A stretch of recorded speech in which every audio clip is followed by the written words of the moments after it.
Hey KBC Youth, welcome to our segment dedicated to our theme this fall, which is Stories Matter. This semester we're going to continue to explore stories of our church members here at KBC and how their stories can inspire and help us connect with others in the world. Our guest this week is Susan Morris. Susan Morris has been a member of our church for a while now, and she is an ordained deacon and a transgender woman. So we asked for her to come today and share a little bit about her story and how that can inspire and help us connect with other people and with the world around us. So Susan, thank you so much for being here and sharing your story with us today. Well, thank you for having me. I appreciate the ask. Yeah.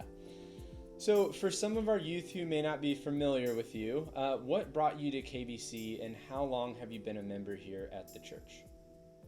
Well, I've been a member since, November 2014. Okay. I was introduced to, I met the pastor at the time, Pastor Scott Stearman. Stearman, yes. He was at a transgender spectrum conference at University of Missouri St. Louis, Okay. and the topic was "We Owe You an Apology." And it was based on how religious history has dealt with the transgender people. I grew up Southern Baptist. I did not feel comfortable in the church. It was awkward every time they would preach if you're not like me, you're going to hell, and I knew that wasn't right. I knew in my heart. I've known I was transgender since I was probably 5 years old,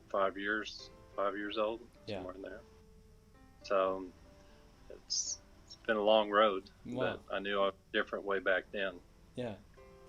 So one thing that I'm asking all of our guests is about their childhood. So can you tell us a little bit more about what role religion played in your life when you were growing up? Well, like I said, I grew up in a Southern Baptist church. My parents went when I was little. They quit going, but they still sent us to church. When I was probably third grade through junior high or so. Okay. And then they didn't push it anymore. I enjoyed church. I believed in the Bible. I lived. I respected people. I lived the way I thought I should be living. Didn't do drugs, didn't drink, which I understood a lot later on about that, how it affected me. Being a transgender woman, it would have been easy to get into drugs and alcohol just to get away from reality because it was so stressful. And but I didn't let people get close to me. I didn't get close to people just because I didn't want them to know that I was transgender. Oh, wow. And I didn't even know what it was until the mid-70s. Okay. Yeah. So on that, as you were growing up and growing old, like in into high school and out and becoming more of an adult, were you spending some time, was it difficult to hold your faith and what you were brought up teaching with what you were feeling with your own identity? Oh, yes. Like I said earlier, it was, brimstone and fire, and I was going to hell, and that's hard to listen to when, you're reading the Bible and, for God so loved the world that he gave his only begotten son. Yeah. When you read that, and I know that I know where I'm going when I die, and I've known that for a long, long time. Yeah. So there's been I'm sure there's a lot of things that as you grew older and went through life that happened, but now that you're here at the church, you said you came here back in 2016. I believe it was just last year that our church ordained you as a deacon at the church. Is that correct? Last year? Yes, it is. And so for our students, can you tell us a little bit about what it means to be a deacon, just in general, because some of them might not know exactly what deacons do. And then 2, what was it like being a transgender woman being ordained as a deacon at a Baptist church, the same denomination that, well, roughly same denomination that you were at when you first were a kid? What has that been like? Well, I've always been active in the church, even back in Oklahoma where I grew up. You know, I was out there with the builders when we built our sports center. Mm-hmm. When we built our new church, I was always active. Did the bus ministry for quite some time, for several years, and my friends were being asked to be a deacon. My wife grew up in the church, and I became a member, after we got married. And I didn't understand why I was never asked. It was, I won't say it was disheartening, but it was just a question in my mind. I didn't worry about it. Yeah. This was the church before Kirkwood, right?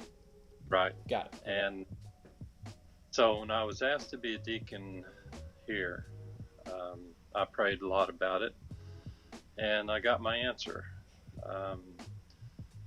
God said, now I have all of you.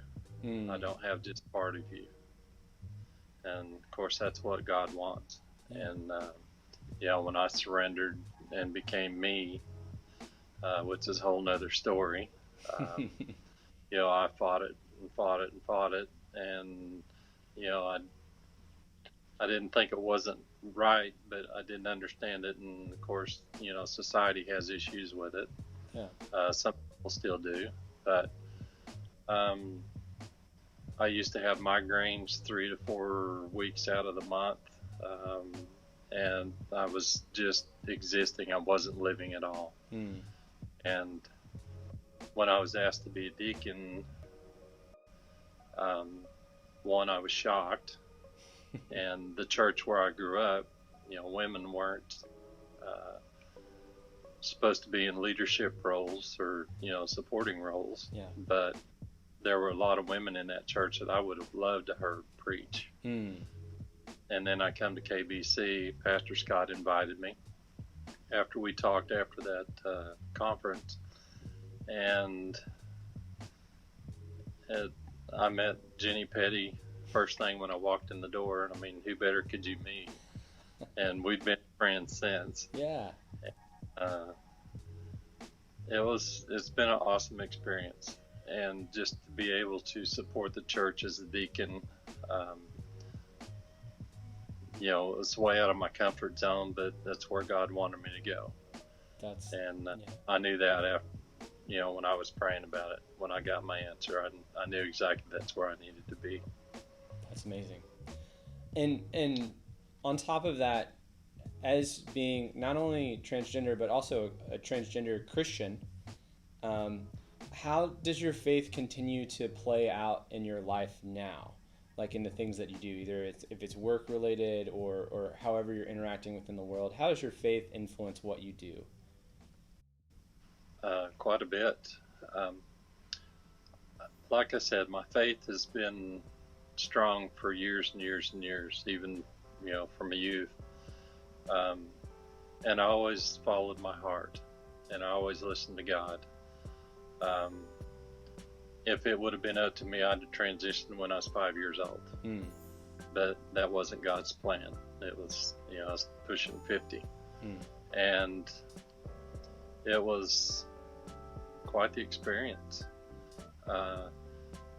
Just staying faithful and listening to God's plan. Several friends that I have that are in the LGBT community talk about, their coming out stories and how things have happened since they transitioned. Yeah. And, some of them are really sad, but I have not had any of those issues. And it was only because I worked to God's plan. Yeah. I was listening all the way. How it affects me now is, even when I'm in the community, I'll talk about church. And, I'm a deacon in the Southern Baptist Church, and it's like, what? I thought they'd kick you out for that. And I said, well, it's not the Southern Baptist Convention that we're a part of. Yeah. But, we're Bible believers, and,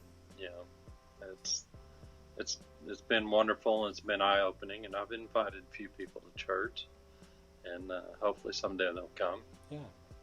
Because a lot of people in the community just, they've turned their back on religion because of their experiences, in their own lives. Yeah, absolutely.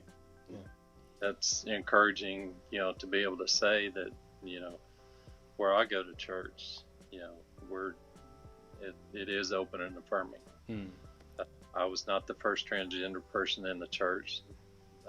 William led the way. Yeah. And I'd love to meet him someday just to say thank you, even though he's many, many years younger than I am. Yeah. Things happen for reasons. Yeah. And I love my KBC family. So the last thing that I'm always asking all of our guests is, what is like one takeaway from your story that you would want to share or have the youth take with them after hearing your story? I would say listen to your heart. Be faithful to God. He'll give you guidance. Mm-hmm. And, don't do what you just want to do. Be faithful and do what he tells you to do. Because it always works out better than you could ever imagine, just like it did for me. Wow. Well, Susan, I cannot thank you enough for sharing your story with us. It's truly been a pleasure to talk with you today. Thank you. Yeah. I've enjoyed it as well.